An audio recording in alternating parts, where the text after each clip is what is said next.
Assalamualaikum warahmatullahi wabarakatuh. Perkenalkan, nama saya Siti Jumeria, NPM 1940 10 10 01, jurusan Aquaculture, Fakultas Perikanan dan Ilmu Kelautan, Universitas Borneo, Tarakan, mata kuliah Mikrobiologi Akuatik.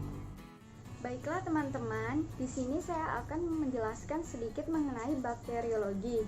Bakteriologi merupakan ilmu yang mempelajari kehidupan dan klasifikasi bakteri. Bakteriologi dapat dikatakan juga sebagai biologi bakteri. Di dalamnya dipelajari struktur anatomis sel bakteri, klasifikasi, cara kerja sel bakteri, interaksi antara bakteri, dan juga tanggapan bakteri terhadap perubahan pada lingkungan hidupnya. Bakteriologi merupakan satu bagian penting dalam mikrobiologi.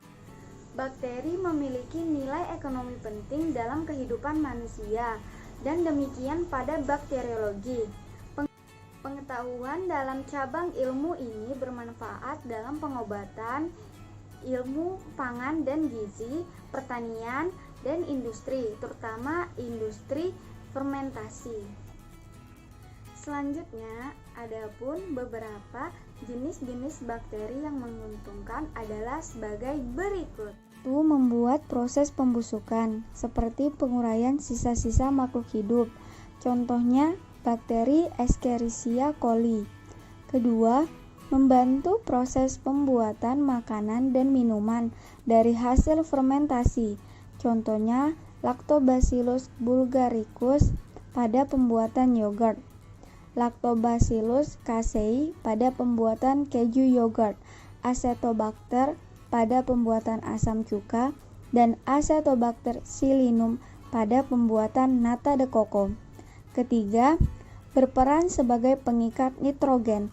Contohnya, bakteri Rhizobium leguminosarum yang hidup bersimbiosis dengan akar tanaman kacang-kacangan, dan Azotobacter chlorococcum yang keempat sebagai penyubur tanah.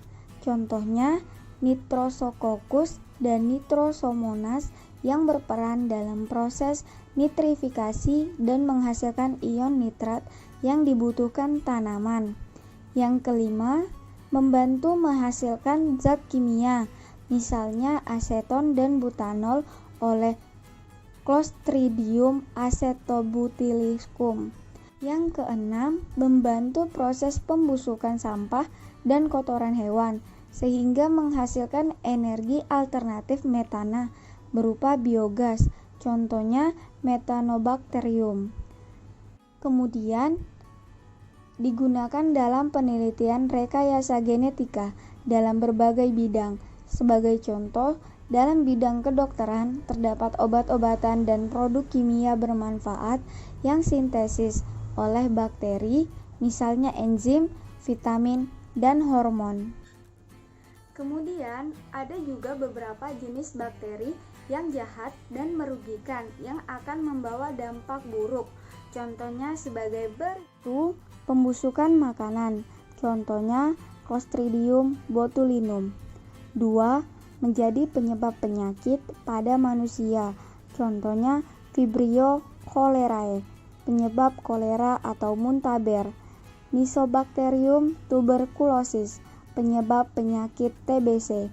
Mycobacterium leprae, penyebab penyakit lepra. Dan Clostridium tetani, penyebab penyakit tetanus.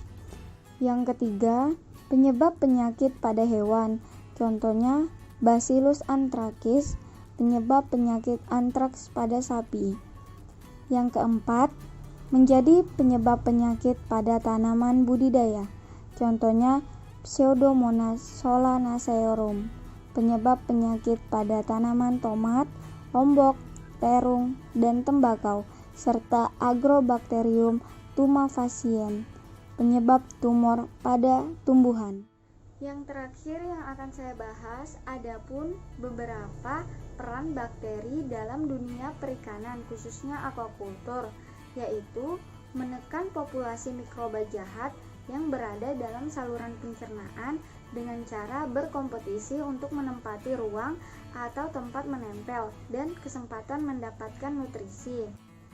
Menghasilkan senyawa antimikroba yang secara langsung akan menekan pertumbuhan mikroba jahat dan mencegah terbentuknya kolonisasi mikroba jahat dalam sistem pencernaan hewan inang.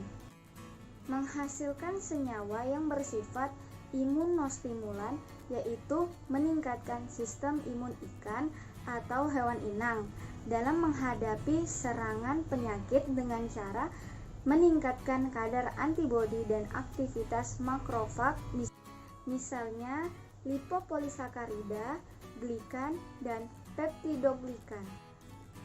Menghasilkan senyawa vitamin yang bermanfaat bagi hewan inang atau yang diberikan probiotik dan secara tidak langsung akan menaikkan nilai nutrisi pakan.